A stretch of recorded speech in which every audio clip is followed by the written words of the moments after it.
Nearly 1 century after the Lincoln administration issued the Emancipation Proclamation, the African American citizens of the United States faced extreme persecution, discrimination, and segregation. The ideologies of pre-Civil War white Americans had stuck around, primarily in the households of Southern families. This cost African American people their jobs, houses, education, and food, among countless other necessary provisions. This unimaginable discrimination was present as a societal norm, arguably until the mid-1950s with the famous Brown v. Board of Education case. This case struck down the constitutionality of separate but equal terms for segregation and ignited the following decade with countless pushes for the civil rights of all people in the country. The 1960s were filled with sit-in protests, boycotts, and freedom marches. These are some of the most important events in United States history, and they harbored consequences including the election of John F. Kennedy and his assassination, the appointing of Thurgood Marshall to the federal Supreme Court, the Detroit race riots, and Dr. Martin Luther King Jr.'s influence on the American people. John F. Kennedy, elected as a result of the 1960 presidential elections, became the youngest man to be elected into office at age 43.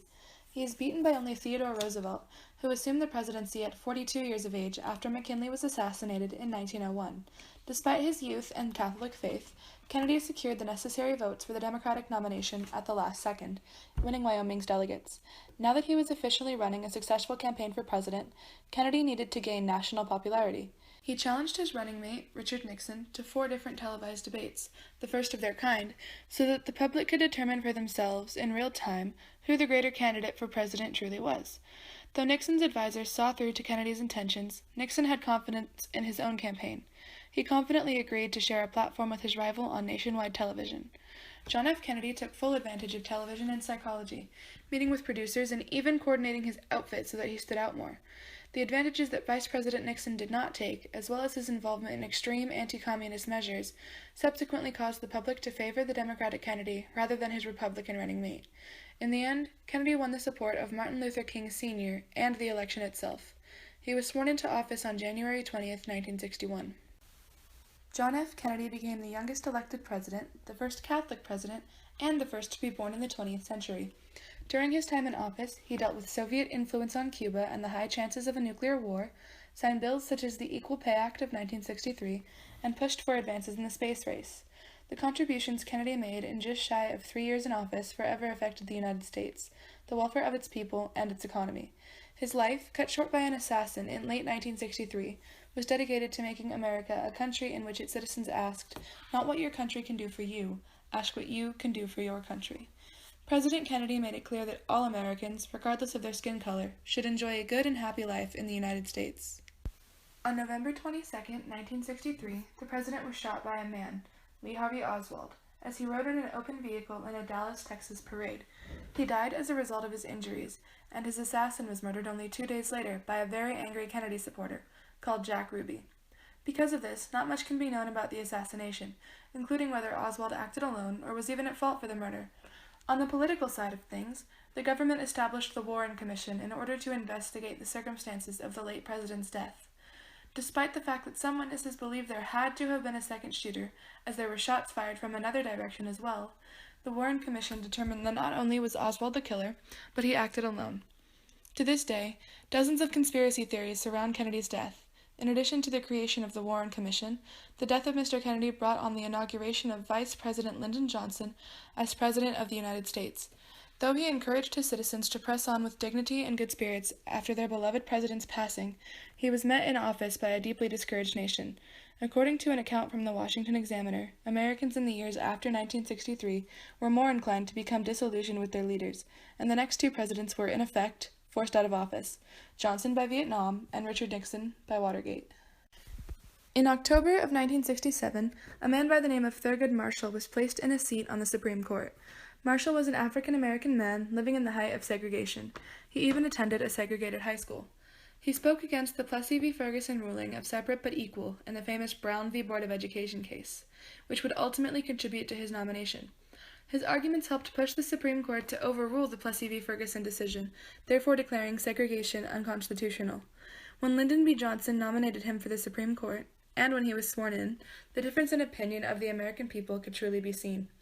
A number of people celebrated this accomplishment of the civil rights movement, while others deeply resented Mr. Marshall's appointment.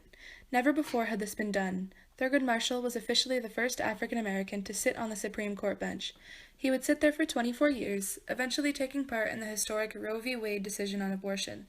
While Dr. Martin Luther King Jr. pushed for civil rights by way of protests and speeches, Marshall was able to firsthand make a difference in the way people of a variety of races and backgrounds are treated in the United States. Civilian response to racial injustice was quite a bit less civilized. In late July 1967, African American residents of the poorest Detroit suburb gathered at an illegal bar, one in which alcohol was not permitted to be sold, to celebrate the return of 2 soldiers from Vietnam. Detroit police raided the bar upon catching word of the activity and arrested all 82 partygoers. About 5 a.m. the next morning, a crowd of hundreds had gathered around, following rumors that brutality had been exercised when removing the individuals from the bar. Suddenly, a bottle was thrown, then a trash can. In a 20-minute span, a full-on riot had begun. Citizens began to angrily throw glass, bricks, stones, and any other harmful items they could find. Their main target? Police officers, under the belief that they were being personally targeted and unlawfully arrested. Within hours, fires began consuming homes across Detroit, and the National Guard was brought in to control the havoc. The violence lasted 5 days, in which 33 blacks and 10 whites were killed. 1,189 were injured, and over 7,200 people were arrested. Approximately 2,500 stores were looted, and the total property damage was estimated at about $32 million. The riots caused a strained relationship between President Lyndon B. Johnson and the Michigan Governor George Romney. Johnson blamed Romney, asserting that he could not maintain control over his Detroit. Detroit was left in ruins, and the desolation that resulted from the simple throwing of a bottle proved to be an example to the people of the United States.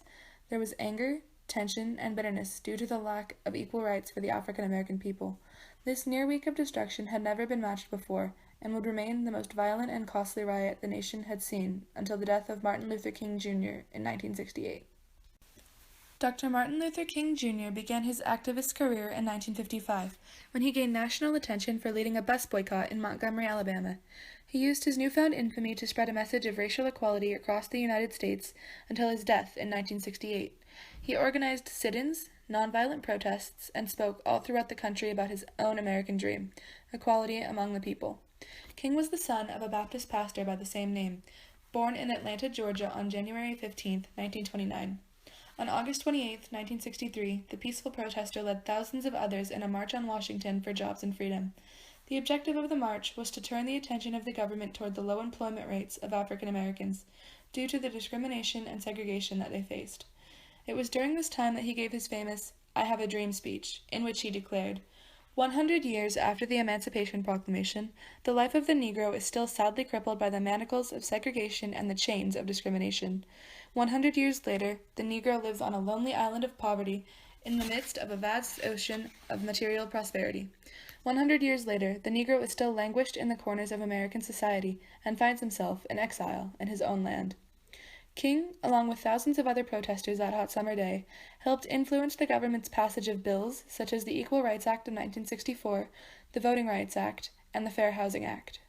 King's life, like Kennedy's, was cut short by an assassin. He had been speaking at a sanitation workers' strike in Memphis, Tennessee, the day prior to his murder on a second-story balcony of a hotel.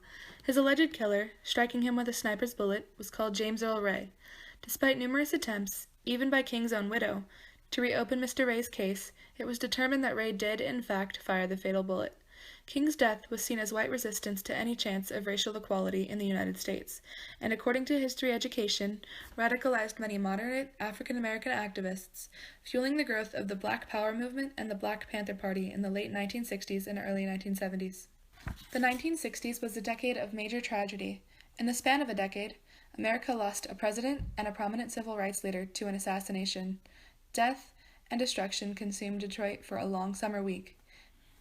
These years, however, were those in which major civil reform was put in place. Countless bills were passed into law that gave African American people equal rights to their white counterparts. Tolerance levels rose as Thurgood Marshall took a seat on the Supreme Court bench. These occurrences ultimately shaped America as it is today. Civil rights continues to be an integral part of politics. The historical figures of the 1960s are widely regarded as some of the most important, influential people that this country has had the privilege of being led by.